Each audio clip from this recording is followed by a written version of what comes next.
Three rules. Speak if it is the truth. Okay. Speak if it is useful to the recipient.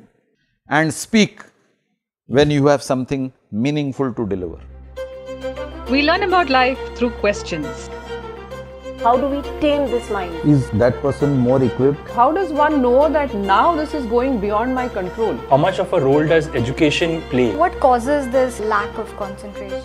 To answer some of these, Mr. Praveen Mankar, founder of Pratibimb Charitable Trust, brings to you Face to Face.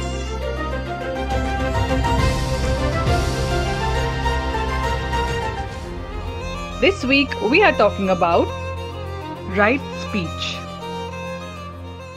So many times we hear these words, silence is golden, creation happens in silence, watch your words, watch what you talk, don't talk impulsively, and we don't even realize the value of this great power we have, which is speech. So what do you think is right speech? First, you must understand what is speech before you come to even right speech. Speech is a combination of the word, the tone of voice, the breath, Okay. because you speak when you are exhaling, and the target audience, right? So, let us first understand the spiritual part of speech. When you are exhaling and you are speaking a word, what is exhalation? Exhalation is air coming out of your system. Along with air, carbon dioxide is coming out, which is the waste matter of your body. Okay. But along with that, something else is coming out. And what is that something else? That something else has to be seen on the backdrop of inhalation. Okay. When you inhale, you are taking in air, oxygen, and that's something else. What are the things that human being takes? Food, water and air. These are the inputs to the body. You can stop eating food, you can stop drinking water. Your body temperature doesn't change. But you stop breathing, your temperature drops. So, there is something in this air which enables you to retain that body temperature. Food and drink does not regulate your body temperature, it is only breath that regulates your body temperature. And breath has two components, one is incoming air and one is outgoing air. So, whatever that component is that comes in, that enables you to maintain your body temperature, is the same component that goes out, because when the air is going out, warm air is going out, right? Since we say that when you stop breathing, you stop living, we can say breath is life. True. So, if breath is coming in and breath is going out, life is coming in and life is going out. Okay. What is life? Life is energy. Energy. Yeah. So, energy is going out. What energy is this? Life is a matter of creation. So, it is creative energy. So, when you are speaking, creative energy is going out of your system. It is expended. Now, this exhalation, creative energy, while going out, is carrying a word, which is your speech. Okay. And that word has a meaning. So, that word gets the power of creation because of the creative energy accompanying it. So, when you say something like, my life is full of troubles,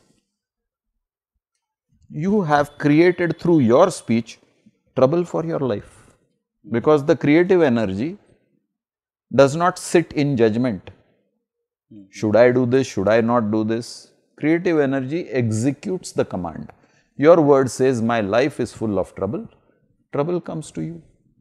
So, whenever you utter negative speech, you have created the negativity in your life, and that is why our elderly people used to say, Shubh Shubh Bolo. So, this is the spiritual aspect of speech. Now, you ask the question, what is right speech? Any speech that delivers the desired result is right speech. Okay. For example, let us imagine two armies are facing each other. Both the armies are in attack mode, battle has not yet begun, we are ready to commence battle. And I, as the general of my army, I tell them, hey, attack na. What will my soldiers do? Yeah. Will they attack or will they think? Kya bola? So, the speech attack did not come with the proper tone. I am talking of the second aspect, the tone. If the general has to give the command attack, he has to say attack with that full vigor which will energize his soldiers to mount the attack. If he sings in a sing-song voice or a very weak voice, attack here, soldiers will wonder, is he serious? Does he really want us to attack, or he is just saying attack? So, the second subject about right speech is the right tone. The third subject is the right words that you use. So, suppose a parent is talking to the child, he wants to encourage the child. Now, some parents think that they are encouraging the child by pointing out the neighbor's child who is doing well. Okay. वो देख कैसा कर रहा है, तू कैसे नहीं कर सकता है? You are not encouraging, you are discouraging. Comparison. By comparing. Your child has special skills, the neighbor child has other skills. If you really want to encourage your child, don't compare him with somebody else. Then you are not using the right speech. So, you are not getting the desired result. Whenever your speech delivers the desired result, it is the right speech. So, how do we practice this in day-to-day life? By being conscious. We are not conscious, we just use, yes, mindfulness is the buzzword today. We are so used to the way we speak that we are casual in our approach in speech. There is always a target audience, that is the fourth subject I talked about, target audience. Who are you speaking to? He is a recipient. So, value the recipient, respect the recipient when you are communicating. Now, we say that as you said, we have some creative energy which we are converting into sound energy, and we are delivering the words. Let us look at it on that angle. But so many times there is no mindfulness. We say words impulsively without meaning. So, is there any way we could calm ourselves to get words the way it should be in the right manner? See, the mantra for right speech is practice of silence. Why? Because we are habituated to speak unnecessarily. We have been born and brought up in an environment where speech is encouraged. Whether you speak sense or you speak nonsense, speech is encouraged. And again, common example is political commentaries, sports commentaries. Everybody is a qualified political and sports commentator, whether he understands the subject or not. He has an opinion and he will comment. Are you qualified to comment? That is the question which needs to be asked. It is like today everybody has become a Google doctor. Everybody knows everything about medicines and illnesses. They will go on Google search engine, they will read something and they will go and talk to their physician and their doctors that this is how it should be done. Who is the doctor? Who is qualified to speak? So, putting it together, you have to be mindful of what you speak and see that you speak only when it is required to be spoken. 3 rules. Speak if it is the truth. Okay. If you are not sure it is the truth, be silent. Okay. Speak if it is useful to the recipient. If it is hurtful, harmful, stay silent. And speak when you have something meaningful to deliver. Otherwise, do not speak. And sir, sometimes there are situations, in life where you have decided to follow these rules. As you said, you will speak only if you are asked to speak and all that. And then sometimes impulsively you get carried away in that situation and speak something. Is it a part of a plan, or it just a logical Impulse mind? is not a plan, because you are in control of what you think, say and do. Now, you may have an impulse to snap at somebody, Okay. but you still have a mind which thinks, should I or should I not? Decision making is your capability. When you do not pay attention to that decision making process and you snap, then you have kept in cold storage an ability given to you by your creator of forming a judgment and using that judgment for your actions. Speech is your action. So then that means that what we eat, what we breathe, all these have some effect on our speech also. Sure. So, Watch how you speak when you are angry. okay. Okay? Since you said connected it with breath. You are almost snorting when you are angry. Yeah.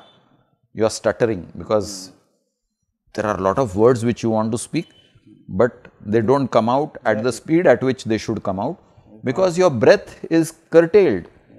Your breath is held back. You are not able to deliver the words at the speed at which your thoughts are processing them. And therefore, you stutter, stammer, your face is showing anger, your eyes are showing anger, but the words are not flowing out. Now, take a deep breath. Two things will happen. Words will flow out smoothly and it will also calm down your anger. When you take a deep breath, you are giving yourself those 2-3 moments extra, which are sufficient for you to think, am I doing the correct thing? But when you are not breathing in a regulated manner, you are so focused on delivering your anger through speech that there is no time to think. Okay. So, basically, as you say, the breathing, what we eat. Yes, what we eat also has an effect on the body chemistry. Okay. So, the biochemical change. So, there is a change. The body chemistry will trigger something because everything is sense. When your body chemistry changes, it triggers. What does it trigger? It triggers two things, your subconscious mind and your organs of expression. Speech comes through your mouth, which is an organ of expression. You are expressing through your speech. When your body chemistry changes, your expression changes. So, can we say, summarize that if we are able to eat the right food, do breathing exercises and calm your mind by meditation, we will be slowly guided towards the right speech? Regulate all the inputs because the inputs decide the output. Okay. What are your inputs? Your input breath, input food, input water. These are your inputs. Okay. The input is what you see through your sense organs, eyes, ears, nose, taste, skin. All the senses. The sense organs. Jnanendriya, sense organs. Jnana, knowledge, all the knowledge that you acquire from the universe, whatever you term it, good, bad, ugly, wonderful, comes to you through senses. Karmendriya, organs of expressions. Speech is an organ of expression. So, your Jnanendriya and Karmendriya are to be in tune through the conscious mind and the subconscious mind. Now, when I say conscious mind, the seat of understanding, logic, reasoning, decision making, giving commands. Subconscious mind, the mind of execution. So, here you have the Jnanendriya, the conscious mind, the subconscious mind, the Karmendriya. When they are in sync, your life is in sync. So, this was the right speech. We know now the way to balance our speech in the right way. Thank you very much. If you have some questions about life, please connect with us. Do not forget to like, share, subscribe, and press the bell icon for weekly updates.